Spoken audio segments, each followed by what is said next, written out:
Just before we dive back into the episode, I wanted to quickly share something that might interest you, especially if today's conversation has got you thinking about your own sustainability work. Some of the things we hear most in this industry are, I wish I could connect with other people doing this work, or I'd love to turn my sustainability expertise into something more. Well, 51 to Carbon Zero, the sponsor of this podcast, have created their own referral network. And it does exactly that. This isn't about selling you something, it's actually about helping you make money while building the sustainability community we all need. So here's what's in it for you. First, you get to join a genuine community of sustainability experts who share knowledge, refer work to each other, and solve problems together. So, no more working in isolation. Secondly, there's real money involved. There's 10% plus commission on software referrals. We're talking about projects that go from 30 grand up to 100 grand. Plus, you'll be able to boost your presence by taking part in our fireside chats. I've actually got an email in front of me from Louise Stevens, one of the ambassadors, and it says that all her clients are genuinely happy because she's got a great partner and her clients love them. But here's the bigger picture. You'll be helping accelerate the sustainability transition that we all desperately need. Every referral, every connection, every collaboration moves us closer to the world we're all working towards. If this resonates with you and you want to earn some extra income, click the link in our show notes to become a 51 to Carbon Zero ambassador. Okay, back to the show. One of the things that surprised me was finding out that so many organisations, their biggest footprint is their digital emissions, not their travel. So they are, yes, exactly. They're flying, but yet your digital emissions are more.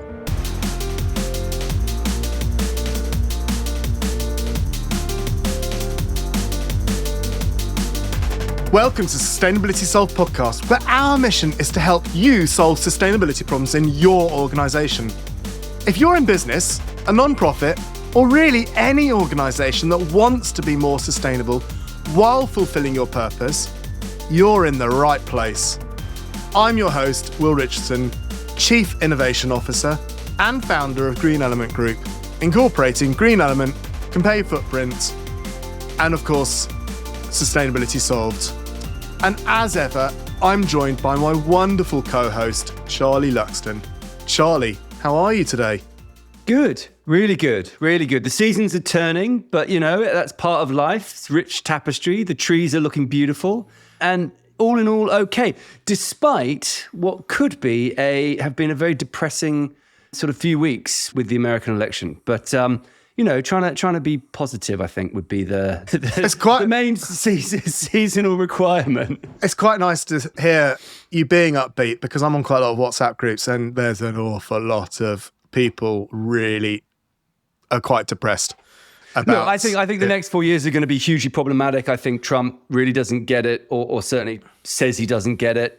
I think where my sort of solace is on one level is that the Democrats were so roundly beaten on every single metric that you kind of want to look at, that the left have basically got to understand they are not selling the vision to the people. And actually just tinkering with it isn't going to change it. If you want to try and sell the kind of the Democrats' vision, the left-wing vision in America, you have to do it very, very differently. And I think if they just lost, they might just fiddle with the dials. Now, I hope they rebuild the whole notion, because it is not working. Yeah. Well, they did a lot of almost dismissing people's husbands, didn't they? They were trying to get the women's vote by going, oh yeah, those guys don't really know what they're talking about. They're a bit stupid, to be honest with you. But why don't you vote for us? Now, in reality, why would you, if you're married to someone, you're not going to go, yeah, you're right, I just don't need to tell him who I vote for.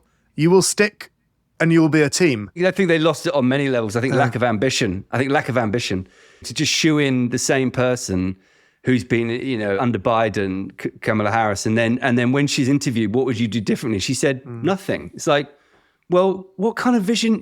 People are clearly not thinking they're getting on. This is crazy. It's crazy. Yeah. So, well, on one hand, I think we've got a real problem. On the other hand, maybe it's a chance for certainly Britain and Europe to step up and actually show leadership. Well, I think that's it. I was listening to, I can't remember who's in charge at the EU. I'm so rubbish with names. Von der Leyen. Ursula von der Leyen, yeah. Yeah, actually it wasn't her. It was a guy. Anyway, what they said was very, very, I think, poignant. Why is Europe and the world waiting to hear what happens with 2,000 or 3,000 people in some marginal states in the US, and that they are in charge of our future? We need to step up in Europe and actually start to be in control of the narrative, not be controlled by the narrative in the US, by those couple of thousand people. And I think they've kind of said it themselves, the US, by voting the way they voted. I think maybe in 4 or 5 years' time, they class themselves as a superpower. That's not the way a superpower works, by going against science. Yeah, I mean, I think the reality is also in Trump's first term, he was a huge advocate for coal, and coal production tanked during his, went down quite significantly during his first term because it's fundamentally just not economically viable anymore. And I think that's the bottom line is, increasingly the viability of oil. I mean, let's be honest, unless oil and gas is no longer the cheapest and easiest thing to get out of the ground and burn, we've got a problem. Yeah. But I think increasingly it isn't the easiest and cheapest thing to get, to create energy, and we just have to lean into technology and innovation. Yeah. That's otherwise it's like run to the hills and head to high ground, because it's potentially terrible. I read a really cool article written by, and it was obviously written preempting the outcome in that election. It was written by a bunch of scientists from around the world, and they were basically saying the horse is bolted from the stables. It's already running. Renewable energy is on the increase, and as you've just said, it is cheaper now. There's so much momentum that's already happening around the world that it doesn't actually matter what he does. He's basically going to marginalize the US as opposed to build on it. And that's a bit sad. But it was quite a nice article to read from scientists going, it kind of doesn't matter what he does. He can do whatever he wants in the US. The rest of the world will carry on doing what they're doing. But also, as we try and cover in this podcast, businesses understand their responsibility almost better than governments, and in many ways better than individuals. And they are really starting to drive these innovations. So I've been reading this book called Possible, and it's about setting out the journey to a very low or zero carbon economy. And it's by a guy called Chris Goodall. He lives actually in Oxford, so about 20 miles from me. I think it's to do with the university. And he goes through all of the biggest emission sections in society and sets out the technologies and the trajectory to really dropping those to pretty much zero carbon or negative carbon. And it's really positive because 80% of emissions seem to be relatively straightforward with a bit of scalability and with a little bit of carbon cost, relatively straightforward. 20% is a bit more sticky. That's where your carbon capture comes in.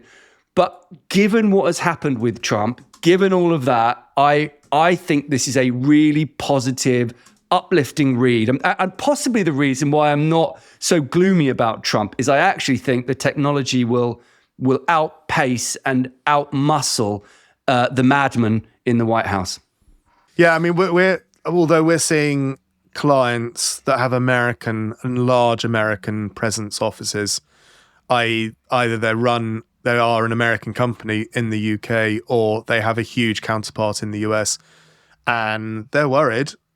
They're worried about having the drive and the momentum to be able to continue with sustainability. I was only on a call yesterday, actually, with a company that we're pitching to, and they said they're worried, and but the NHS, for example, is massively pushing for sustainability within their supply chain.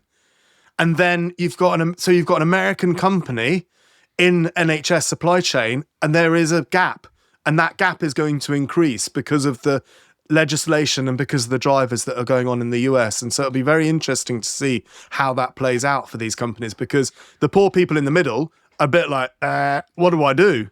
Yeah, but ultimately that opens opportunities for Europe and Britain to take a lead in these areas. If America aren't pushing and the NHS is making a demand, somebody will fill the vacuum. So look, it's the worst outcome to have a lying, misogynist rapist in charge of the world's biggest economy with almost no checks and balances.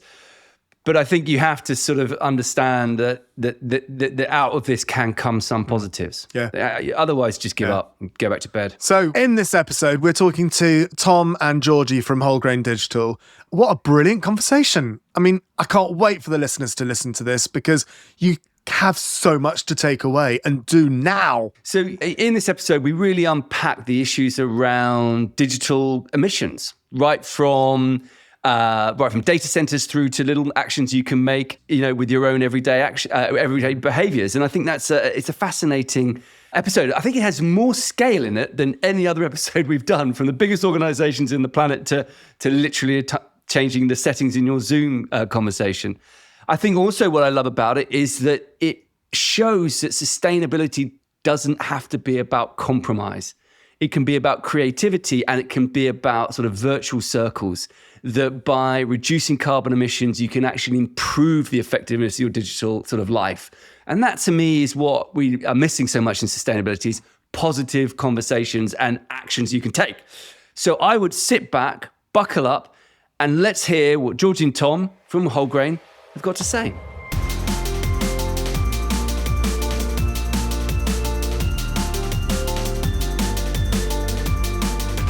Thanks for joining us today, Tom and Georgie. We've got loads to talk about today, haven't we? I mean, loads. I mean, where do you start? Where do you start with digital emissions? Yeah, good question. Usually with Tom. Tom, do you use a computer a lot? Is that the problem? I am single-handedly responsible for the world's digital emissions. Could you sketch us the scale of this issue? Because I know it is one that is growing alarmingly, isn't it? Yeah, it is. So digital emissions are one of those things that most people don't really have any awareness that it's even a thing. Like, you think about cars and planes and, food and so on, but digital stuff tends to appear like very inert, and we have terms like virtual to imply that things don't exist, and we say everything's in the cloud as if it's literally just somewhere in the sky and doesn't physically exist. But like, the digital sector is one of the biggest industries currently on Earth, and it consumes huge amounts of electricity. So it's got to be on 24 hours a day. And there's basically three big parts of the system that are constantly consuming electricity, which is data centers, which are huge factories full of computers all over the world. You've got the telecoms networks, which are transmitting this data literally around the planet through millions of miles of cable and mobile transmitters. And then you've got the billions of devices that are connected to it, not just personal devices, but kind of industrial devices as well, that are sending and receiving data and storing data. So all of these things are powered by electricity. They consume, if it was a country, in terms of electricity consumption, the internet would be sort of fifth or sixth biggest consumer of electricity globally. So after the sort of big consumers like America and China and India and so on, pretty up there would be the internet. And in terms of carbon emissions, that translates to somewhere around 4% of global carbon emissions, which is more than aviation. So, that gives you some context, because we're all have aviation in our mind as like one of the most polluting industries. And yet the digital sector is more polluting, and you really have it on our radar. So what are the particular, breaking that down into this kind of constituent parts, what are the kind of the biggest challenges that are being faced in the data sector, the telecom sector, the digital consumption of devices sector? What are the big issues and the sticking points in that transition to a lower carbon future? Yeah, well, I think that's sort of one of the biggest things is just lack of awareness. Until literally the last few years, there's been almost no conversation in the digital sector around sustainability at all. It's sort of managed to fly under the radar. And the industry itself, likes to present itself as this sort of clean, future-thinking sector that's going to solve all the world's problems. But ironically, as part of that, they don't like to talk about their own problems, because that kind of spoils the image. So I think awareness is a big part. But then on a more practical note, you've sort of got two pieces. You've got general kind of inefficiency of technology, which on some level is constantly being improved because there is like constant innovation in like hardware and networking technology and so on to improve energy efficiency. But there's also a lot of waste, particularly on the software side, where that gets gobbled up by software designers and developers who are like, oh, now we've got more powerful technology. We can waste it basically by being lazier and throwing more stuff in. And we're all familiar with like the idea of feature creep, which is basically where you get a new computer, which should be like way faster than the one you bought a few years ago. And it's weirdly not. And it's basically because the software has been eroding all of that benefit because the developers can get away with it. It doesn't cost them anything to consume all the extra resources.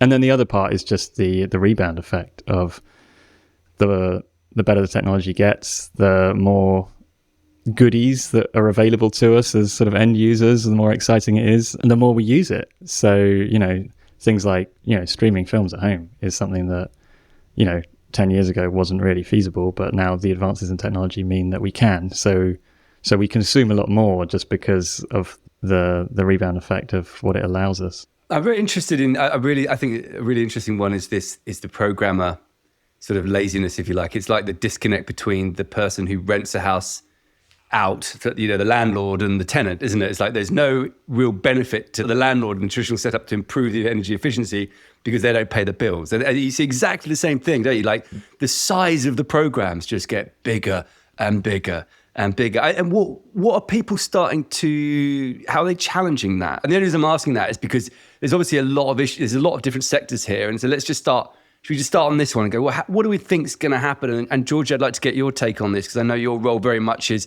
actually engaging with the clients and bringing the knowledge and the expertise of Wholegrain into the business. But Tom, what are you seeing? And Georgie, how are you getting clients to bite on that?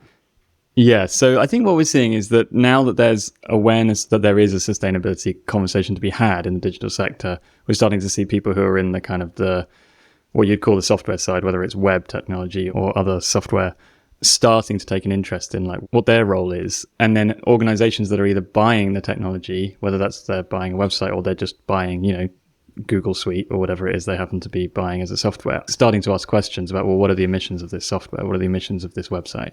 And so, although it's really early days in that field, I think that puts the spotlight back onto the people who are actually developing the software rather than the hardware, because it's the software that is consuming the resources on the hardware. And that's the thing that moves the needle in terms of energy consumption and so on. So I think that's what's sort of happening and what's changing the industry. And it is early days.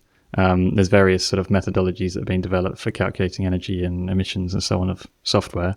But it's very like early days compared to calculating emissions of other like physical things that we're all familiar with. And there's like huge debate in the industry about what's the best way of going about it. And there's all sorts of reasons why it's quite challenging to find consensus on that. But those processes are underway and I think we're starting to see progress. Yeah. And from a client point of view, I suppose almost an easy into it is clients are starting to really look at their own suppliers. So they're looking at, well, who are they hosting with, for example? And then they start to become aware of things like green hosting providers, so hosts that are running off of renewable energy. And that's fantastic. But then again, that sort of, it opens the rabbit hole, if you like, or that can of worms to sort of go, okay, well, we're hosting with a green energy provider, but when we put our website through some of the tools that are out there that Tom just referenced, so things like, I'm going to plug it because it's ours, and obviously I think it's the best one, but website carbon calculator, you put your website or any URL through that and you can see the amount of carbon that web page generates. And that really does start the conversation, because from a client point of view, we'll often find that there'll be someone in the organization that really gets it. And they really understand that whilst, yes, this might be seen as a small impact that you can make, it's still an impact that's very much worth doing. So I'm down in the Southwest, I'm normally sort of submerged in some form of cold, wet, horrible water, doing something silly. And it's that whole thing with the surf industry around when everyone sat back and really sort of realized the impact of what neoprene was doing to not only the planet, but also doing to communities.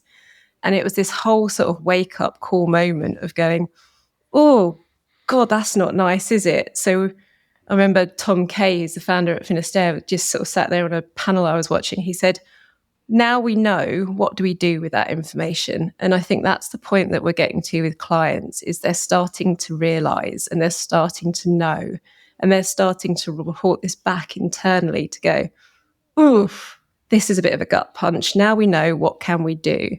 And it's that sort of, they're the conversations that are really exciting at the moment and that we're starting to have more and more of, because people are becoming more aware of the emissions in this space. I think it's a really good analogy, the surfing one. I'm a keen surfer. I actually have Ulex wetsuits. Well done. Not the Ulex 1, not quite as good as the existing limestone tech, but I think Ulex 2 apparently is supposed to be amazing, really up there. But I think the analogy is really good because you have this idea that surfing is this healthy, green, clean kind of, I'm in touch with nature.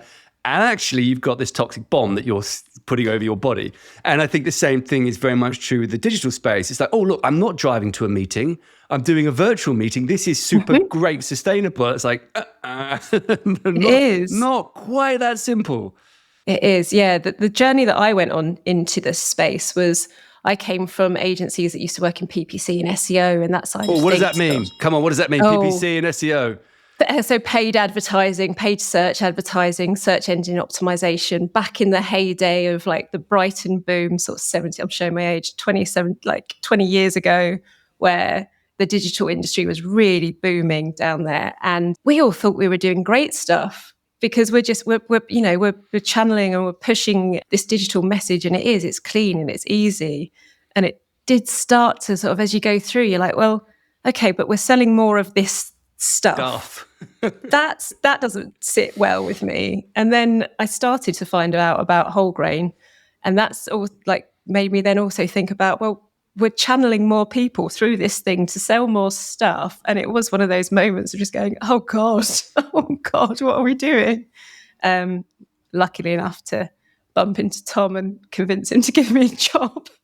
But I think again, another good analogy, this shopping thing of like, great, don't drive to the shops, buy it on the internet and they'll drop it off, and that can be done sustainably. But actually, you just end up buying more stuff, and you end up watching more stuff because it's really easy and the broadband's there now. Yeah. It's a fascinating kind of wake up, isn't it? It is. It was really sobering. And don't get me wrong, I mean, we hit it hard. We moved to the middle of nowhere. We tried to go off grid. Like, we went full in for this. But you realise that, we've got 2 kids. They consume TV now by streaming, as Tom said. So that's what they're used to. Mm. And, we try and fight against it, but it's just not what's done now. They're used to be able to get in whatever channel they want, whenever they want. Likewise, people are used to be able to using digital. And what we're saying is, we know digital's not going anywhere. We see new tools come through all the time. We know AI is not going anywhere. But we're sort of thinking, right, there's this thing coming. We just need to be aware now that we know what we're going to do about it and what we're going to do with it. So it's the thing that I always say to clients is, if you build a low carbon website, if you're conscious of digital sustainability, you should not have to at any point compromise on the creative output of that site. You can still have an absolutely beautiful site. But also, because of the lens of which we're looking through that site, we're also going to be looking to create something that's incredibly fast and quick, because that code's going to be really lean. And we can talk a little bit more about what I mean about lean code and stuff like that, because I realise I've just jumped into the techie bit of it. But by building a site in a digital sustainable way that is lightweight, we've got something that is fast and quick. So we've got better performance for things like search engines, because they're easily be able to crawl the site and see what that site's about. We've got better performance around things like accessibility. So screen readers, for example, are going to very easily be able to see what that site's about and pass that on to the end user. And even accessibility in terms of a data equality, which is, to be honest, a whole other topic that I could blabber on about for days. But making sure that people can access that site and that information in the way that they need to, wherever they might be in the world. So be that down on the beach with your phone and you're trying to see what the water quality is like, or be that a client that we work with in the coffee space was saying that it's really difficult for them to show their providers out in South America the end product because the website won't load when they're out there. So that's the way that we look at websites. It's a much more human approach to websites, but also a planetary benefit. So would you say this is one of those virtuous circles that actually by simplifying and making a lean website, you get a lot of rub-off benefits and you don't have to make huge compromises? 100%. I'd say you don't need to make any compromises, really. One of the things that I found fascinating, because we followed Tom's book on a DIY place, and we followed it to the letter, and we are constantly told what a great website that we have. And that's the bit that I love telling people is actually we are completely accessible to everyone. It's very low energy use and people like the look of it. So there is no compromise. Why would you? Because I think that a lot of people do come into this going, yeah, but it will look rubbish, won't it? It may be virtuous, but it will look rubbish. And it's all about the look, but actually that's not true. Yeah, I don't. Tom was there, so he would have felt my anger. But a conference that we attended a few years back, and sitting there, and someone on a panel about digital sustainability saying the only way you can have a truly digitally sustainable site is to have plain HTML and no images. It's like, no, that's not the case, because you've got to also consider what is the purpose of that site that's up there. Why is it up there? If you've got a plain HTML page, no one's going to be looking at that. No one's going to be interacting with it. You've got to think of the human in all of this. So yes, bring that person is coming into the internet. They're coming into this digital experience for a reason. You've got to provide them with the information to make that energy usage worthwhile in the first place, because else what's the point? So if you have a site that is engaging and beautiful, but it's got very strong UX and it points you through to where you need to go properly. What is UX? Sorry. So user experience. Got it. Sorry, Thank I'll come in. No, Charlie, you're doing really well at this jargon busting kind jargon busting. That's my job. Can we have a bingo card? That's my job. I didn't think I was too bad at it, but I've obviously been working with very technical people for too long now. So if you can get the user experience right and focus on that, actually you don't need to throw everything at it in terms of heavy data requirements.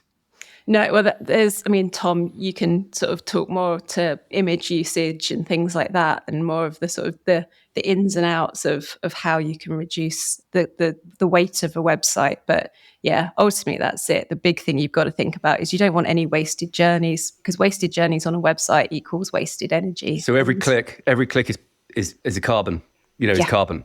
Yeah.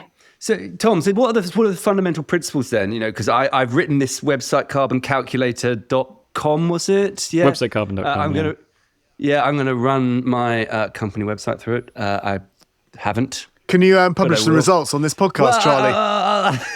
Yes. You've got an I want to know now publicly what your website does. Oh, thanks, dude. Anyway.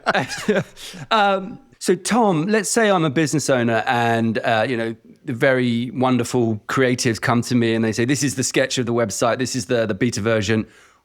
What are the big things I should be looking out for? What are the alarm bells?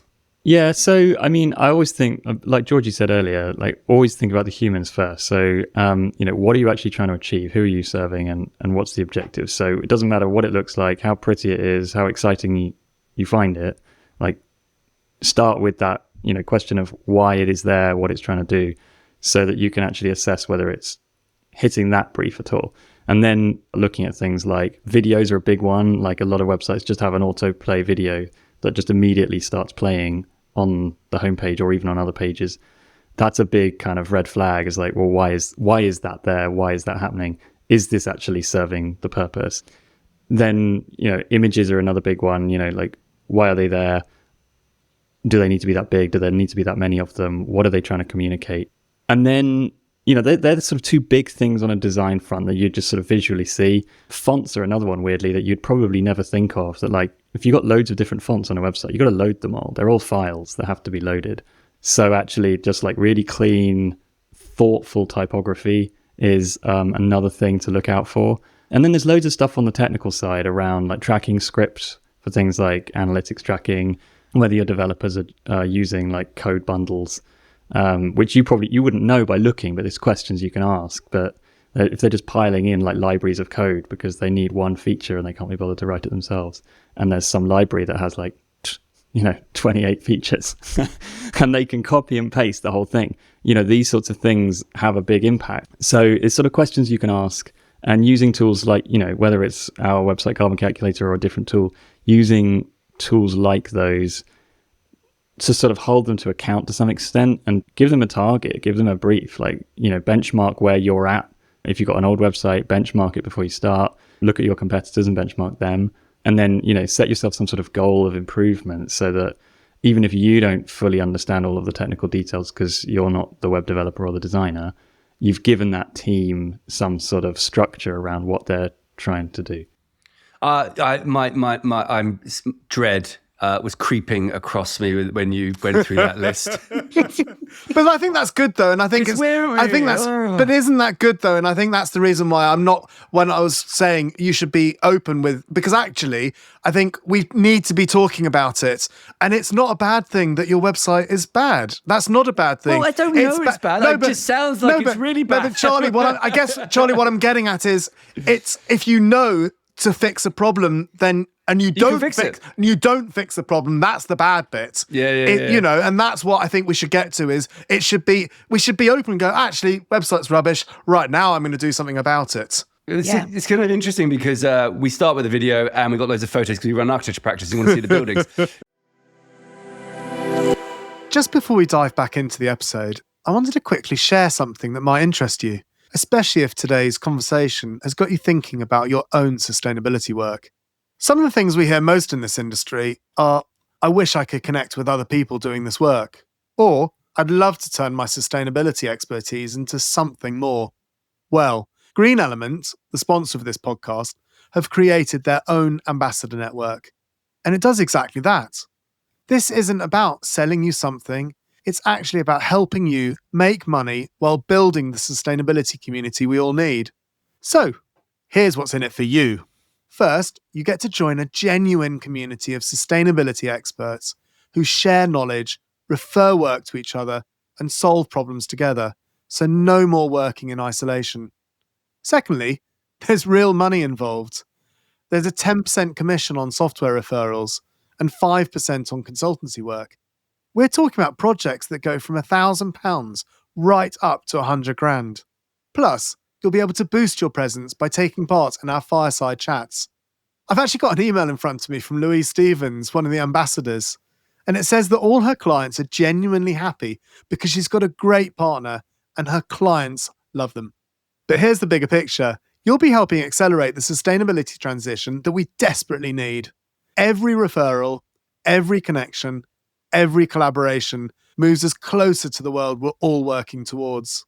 If this resonates with you and you want to earn some extra income, click the link in our show notes to apply to become a Green Element ambassador.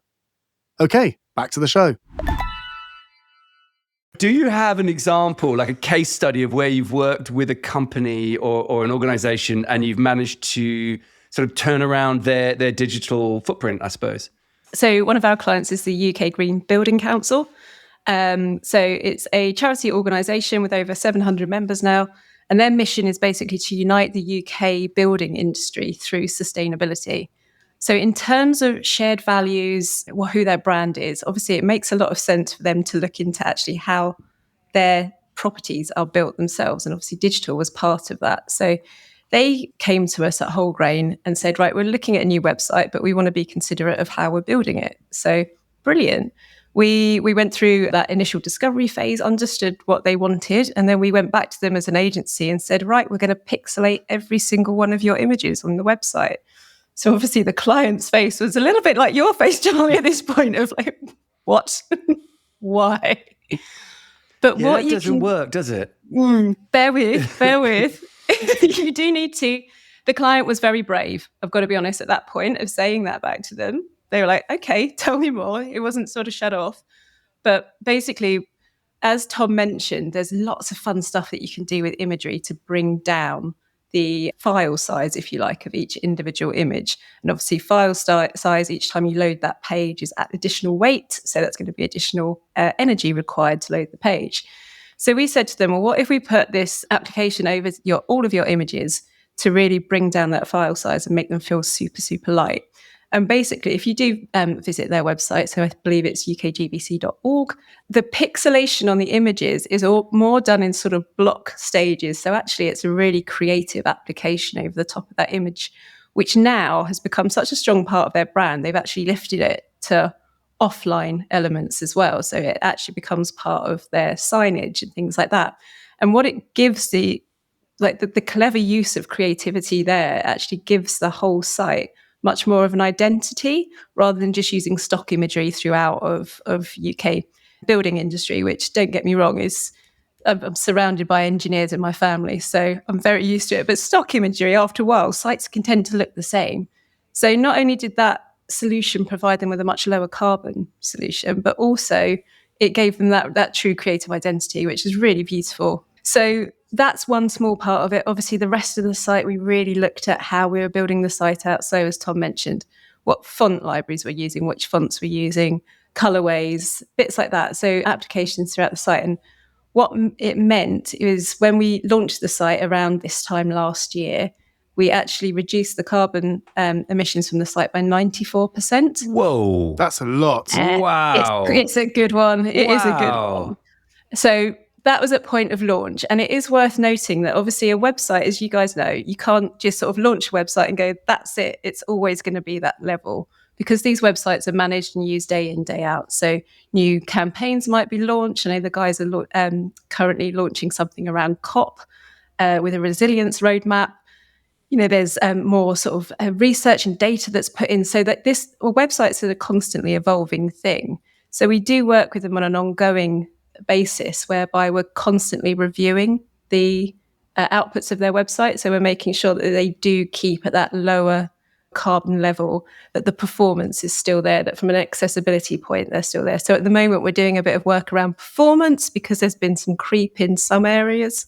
And it's things like that that actually sort of go, you know, we've got the flat, we've let it out, we've made sure that it's incredibly energy efficient, but we're going to keep coming back to maintain it as well, to make sure that they're ongoing. It still gives you as the client what you need. So that's a really, really exciting one. We've got other clients as well with that ongoing basis who now report on their digital emissions at board level. So Good Energy, for example, take their carbon emissions each month into board level. They've just used it as part of their B Corp certification, which was successful. So, you know, as we said, people are really starting to wake up to it now and see the importance of it within their scope emissions. And I would hazard a guess that the accessibility functionality will help charities as well with raising money. Yeah, 100%. Exactly. When you look at it, I believe it's something staggering, like 1 in 7 people can't access websites in the way that they're built in the UK. So by making sure that we're accessible to all, that can only be a good thing. And it's the right thing to do, and it's the fair thing to do. And I think that's, again, it comes back to that humanity piece. And the other thing to think about it is we've all had a disability or have a disability at some points in our life, because it's like breaking your arm, breaking your leg. Exactly. And I remember reading that and going, wow, okay, it actually does. You've become so blinkered and go, it's a very small part of society, but actually it is society full stop. Yeah. It's a really interesting one though, isn't it? Because what benefit to UK Green Building Council is there of reducing their carbon emissions of their website?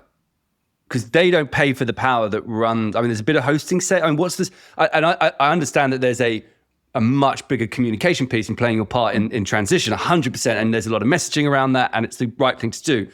What's the financial sense? Is there any financial benefit? So from a financial point of view, obviously you have got a lighter site. So yeah, from a hosting point of view, your hosting costs will be lower than if you had a real energy guzzling site, because you won't have to pay for that additional energy at a hosting point.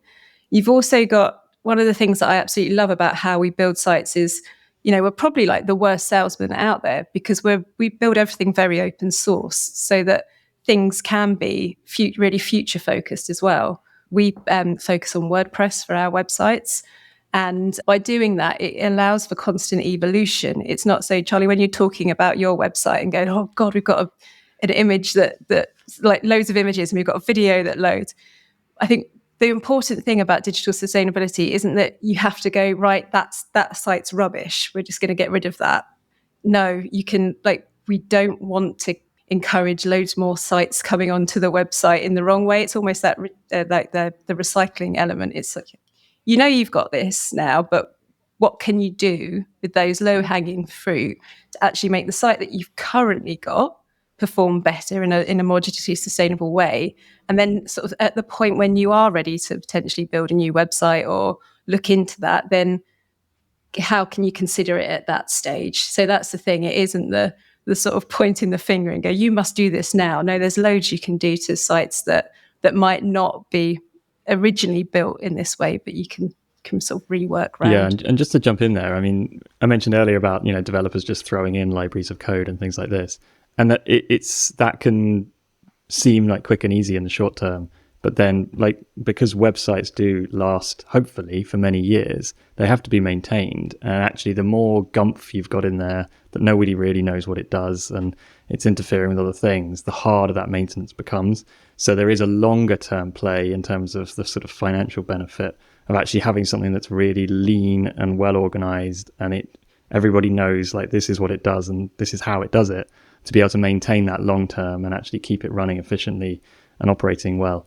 In a business, in a digitally based business, what percentage of their emissions would be from, internet based or digital based transactions? I mean, it's really hard to say, if I'm being completely honest, because nearly all of the digital emissions are going to fall into Scope 3. Scope 3 emissions are the greenhouse gases that come from things a company does not directly control, like when people use their products or when they buy materials from other companies. Think of it like extra mess that happens after a party. Even if you didn't make it yourself, it's still a part of what happens. And it depends on what that business is doing. So if they're an e-commerce business, for example, the digital aspect is no doubt going to be significant and worth them paying attention to. But equally, I would imagine it's the shipping of those products, and potentially, if they're going to include it, the actual impact of the products they're selling. It depends how far you go with that. Will would have a better sense of this than me. I was going to jump in here. Yeah. One of the things that surprised me was finding out that so many organisations, their biggest footprint is their digital emissions, not their travel. So they are, yes, exactly. They're flying, but yet your digital emissions are more. Yeah, that really surprised me. By the way, Charlie, your site is cleaner than 77% of all pages globally. Well done. There we go. Well done, Charlie. I'm going to look at those videos. And I was feeling really bad because we just won a low carbon innovation award from the UK Green Building Council and Building Magazine last week. So it's like, whoa, we've all got blind spots. But you're okay. Great. You're okay. I'm going to go and have a go, though. I'm going to have a go. I'm going to try and do some rinsing and see what we can do. So that's straight. I feel like we've discussed, like, the website. So either side of that, you've got big areas of consumption, haven't you? You've got the equipment that is being manufactured to view this stuff on, and you've got the data centers and the sort of telecoms networks. Should we start with data center telecom networks? What's going on there? What's exciting? Because to me, that seems like something we can crack, right? Because my understanding is the big problem, there's a lot of cooling that goes on with it, and there's obviously a lot of basic data. But if you put that in cold places and near renewable energy sources, you can kind of start to tackle those relatively easily. Or am I living in a dream world? It's a bit of both. I think on the surface that it's sort of relatively easy, exactly as you said, to you can build more efficient data centers. The bigger hyperscale data centers are a lot more energy efficient than, like, small ones, which literally could be like a room at the back of some office building somewhere. So having, like, highly optimized, purpose-built, purpose-designed data centers makes them much more energy efficient. And then locating them in places where it's relatively cool climate in terms of cooling, but also you've got decent supplies of renewable energy. You've got to think about what the power grids are like in the locations where you're building these things. So on paper, like, there's, like, really tangible things that you can do to make that easier. The flip side, on the other hand, is that the most efficient data centers in terms of energy are the highest consumers of fresh water, because they're using water for cooling. So there's, like, real sort of trade-offs that you've got to think about in terms of, like, you solve one problem, you create another, and there's big issues with data centers being built in like water stressed areas because, it made sense from a power point of view, but it doesn't necessarily make sense in terms of the actual water demands you're putting on the local area. Yeah. So the water's taken from aquifers or from nearby rivers, run through the thing to cool it and then put back in the river, or how does that work? Yeah, well, I mean, they're taking it from mains water supplies, essentially. And so they'll do deals with municipalities to pull water from the water grid, essentially, and then put it back into the same system that, all the water goes back into. So, and that'll be different. Down the sewer, basically? Well, essentially, yeah. I mean, it might go back into a river. It depends on where they've built the data center and where that water is going. But the point is they're pulling it from the mains water supply. I would imagine another problem that we have is the legal aspects of it, because I know that when we were looking at our legal structure and what software we had and everything, our lawyers were looking at our data where our data was being held for our software, and we had to have it in the UK. Yeah, absolutely. Yeah, and especially after Brexit, that means that from a data sovereignty point of view, you've got people's personal information that you're storing in all of your cloud software. You need to make sure that that data isn't being sent to America or wherever it might be sent. Yeah. But there are some positive. I'm going to come in as the positive area of this. There are some sort of real positives moves that are happening. So there's a fantastic company called Deep Green, and they're currently working. Tom, you'll probably be able to explain a little bit better how. I don't want to sort of do down the amazing work that they're doing, but they're basically working with local councils to put data centres in community swimming pools. Yeah. So using the water from the pools to cool their machine to likewise. So I think it's something like year on year, they're saving those properties about £80,000 worth in terms of energy fuel by heating. So people are starting to be clever about how they do it. As Tom mentioned, though, that is on a small scale. So it's these big scale ones, which are, the scale of them are just eye-watering. I remember auditing Edge Hill University years ago. We're talking about 8 years ago plus, 10 years ago. And they were like, we don't really do much. They had a head of IT that very pragmatically went, look, our data center is almost next door to the swimming pool. So why don't I heat up the swimming pool? And he went to the board and went, do you mind if I link the two together? Because it solves my problem and it solves your problem. And he did that. And no one actually knew what was going on. And so... Yes, but actually, how many universities have we got in the UK?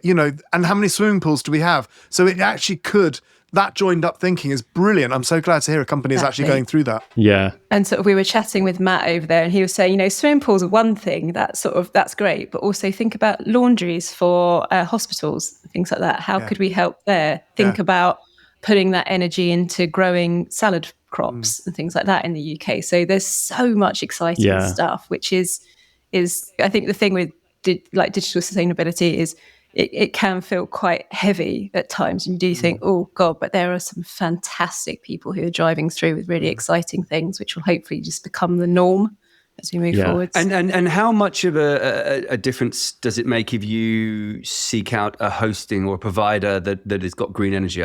That's totally possible now, I assume. Yeah. There are lots of very, very good providers who are out there. And it's almost like, I think, Tom, you always say, it's like almost making sure that from a pension point of view, you're going with a green pension provider or you're using renewable energy at home. It should be a no-brainer. There's no compromising in the client service that you'll get from them. Yeah, they're very safe, secure, good and providers. it's a low-hanging fruit because essentially hosting providers, you've got to pick one.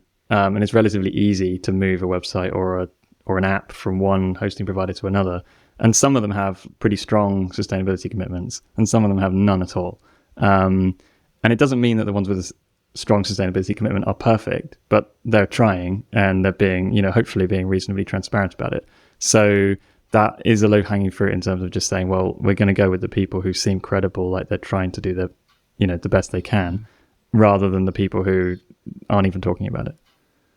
So this is another toe curling experience. I have absolutely no idea who our website provider is. That's just pretty normal. That's the first question I'm going to ask when I get out of here. So what I'd like to know is, because we all have like either use a Google system or a Microsoft system, or like that must be a large part of this conversation. What are they doing? What is happening in that space? Yeah, so the big tech companies, I mean, like they stayed silent for a long time, and then a number of years back there was a big campaign from Greenpeace called Click Clean, where they basically kind of blew the whistle on how much energy these big tech companies were consuming. And since then, it's sort of really created a shift where these big tech companies have started talking about it a lot more. Google set very ambitious targets of using 100% renewable energy by, I think it was like 2020 or something. Have they met? Well, they met it, and then two things happened. One, once they met it, they then admitted what that meant, which is like, you get into the minefield of what does it mean to use 100% renewable energy? And actually, they're buying renewable energy credits to match 100% of their energy consumption. So they met that. But then they actually said, well, okay, but that's not really like literally the energy that's going into the data centers. So then they said that they're going to start looking at how they can use like real-time renewable energy on the local grid.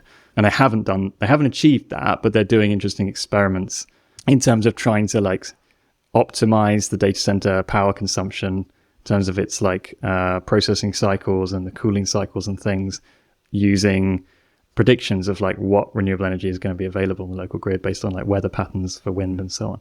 So those sorts of things are really interesting and actually really cutting edge, which is super exciting. But then the other thing that's happened in the meantime since then is the whole kind of AI boom, where basically these big tech companies have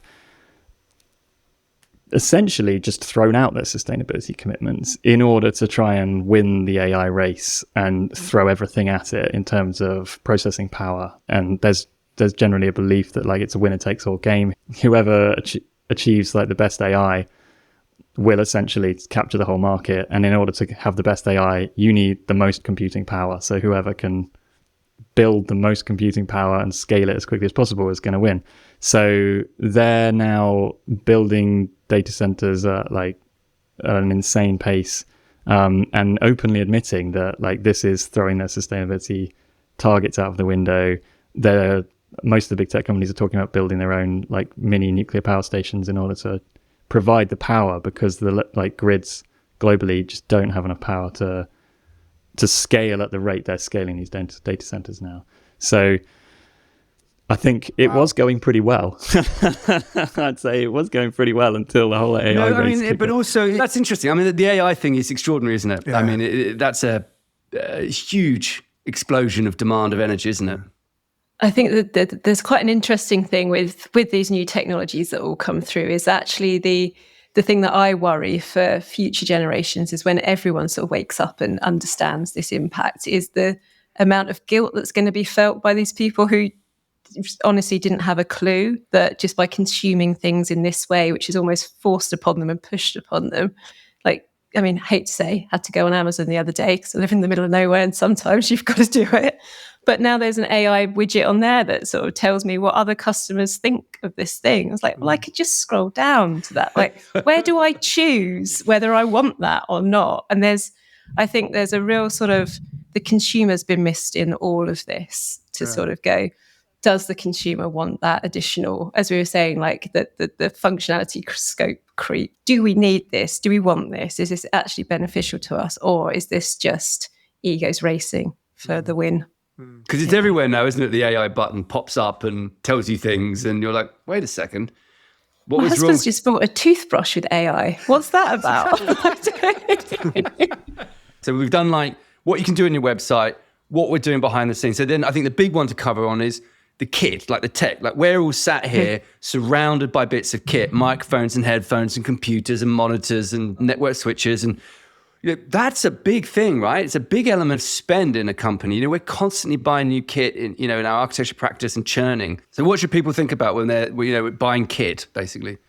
Yeah, or disposing of kit, I suppose, is the other one. It's actually probably Well, it's both, isn't it? Disposing and buying kit are interrelated, and I think that's one of the big things is about actually thinking about, like, if you're buying kit, it's probably, in many cases, because you're getting rid of kit. So why are you getting rid of it? Could you have repaired it and extended its life? And often the answer is yes. It's kind of easier often to just buy new ones and get rid of the old ones. So actually making an effort to get things repaired, probably have a relationship with a company that refurbishes your devices for you and maintains them well, is probably a good thing.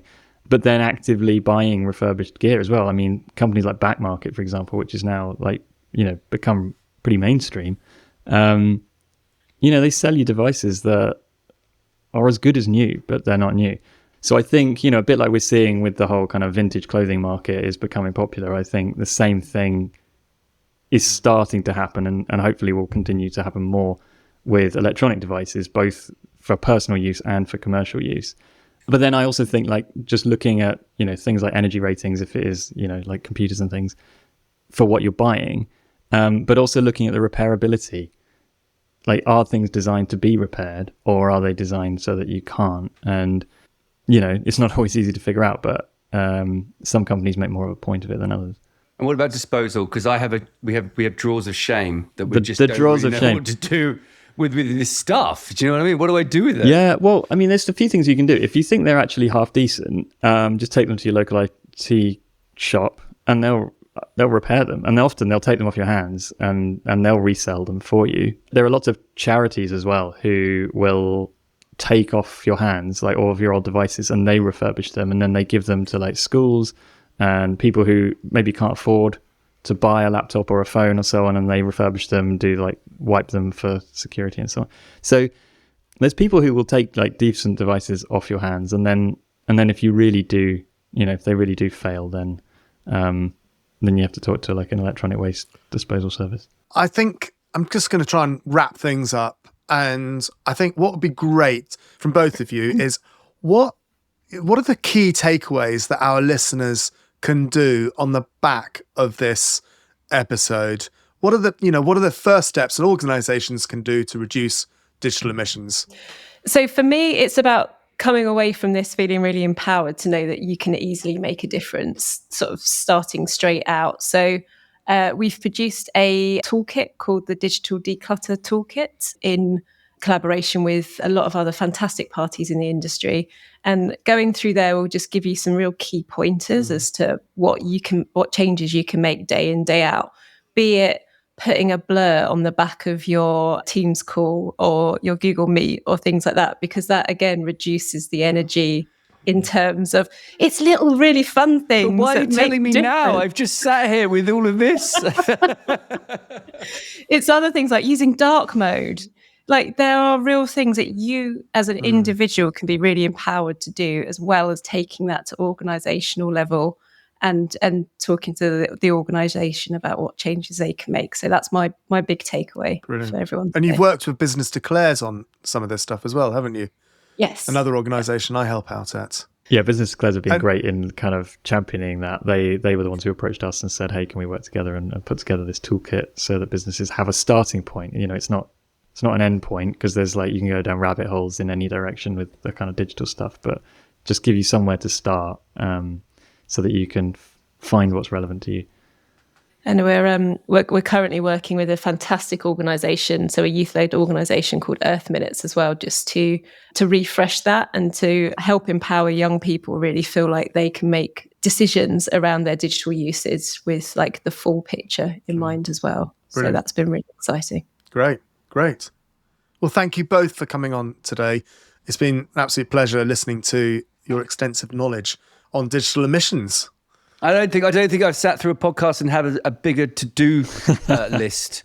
Well, I apologise for that. One. So, no, it's great. I've literally got a to-do list that I've got to go and do now. Thank you.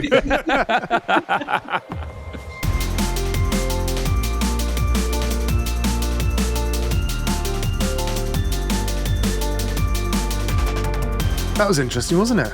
That was fantastic. I tell you what I really liked about it was the empowerment of it. That A, here's an issue you probably don't think is an issue, but B, here's an issue that you can do something about relatively straightforward. Certainly, as someone who has a business, has websites, has servers, has all that kit. It's like, actually, Christ, yeah, we really got to think about that. Yeah, it's so important. It's so important. And I think that was why I was so surprised when I found that digital emissions can be one of your larger emissions, depending on the business. And it's also just there's this creep thing is really interesting, because, and the software sort of binds you into it. So we run BIM software, so big building information modeling systems. And that's gone onto the web so that people can work on them together. And it basically killed our broadband because it was too much. Wow. So we know that we're chewing quite a lot of data to run these big models.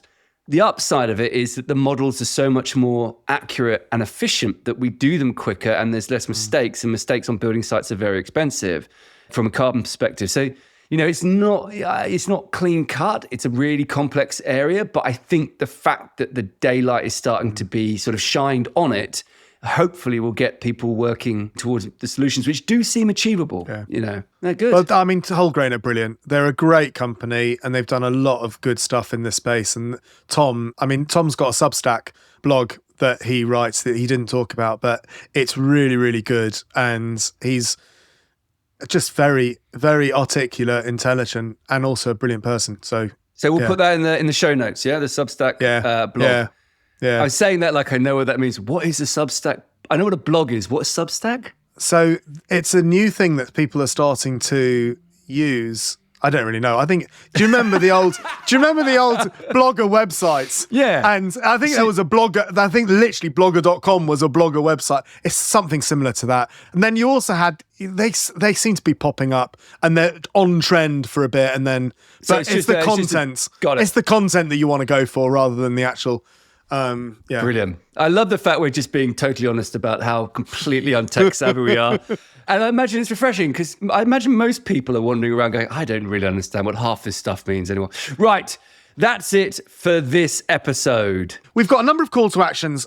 Definitely come along to the Sustainability Solved Hub because that will really help you drill down into what it is that you need to do to reduce your emissions. But we are also looking for a sponsor for the show.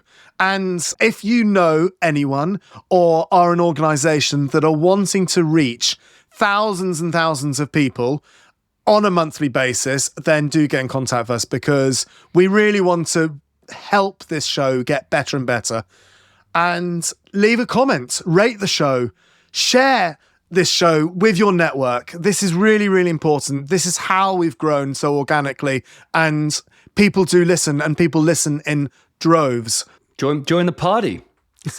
And get in touch. Let us know your thoughts and any questions and actually issues that you're struggling with. If there's something you're like, why don't I get those guys to go and find some stuff out and then they'll tell me about it. That's cool. Yes. We're here to help. Yes. So please get in touch. That's a really good point. I love that, Charlie. Brilliant. And of course, podcast at sustainabilitysolved.org is how you get in contact with us. And next time is actually an interview I'm super excited about because it's basically one of my favorite organizations anywhere on the world. It is the Wine Society, which is the oldest wine society in the world. I think like 1874, something like that, completely owned by the members.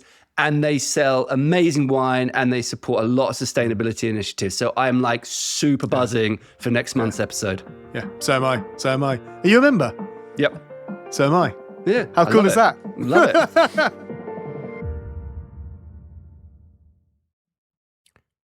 So you really enjoy sustainability and want to be a part of the solution. Come and join our vibrant community now.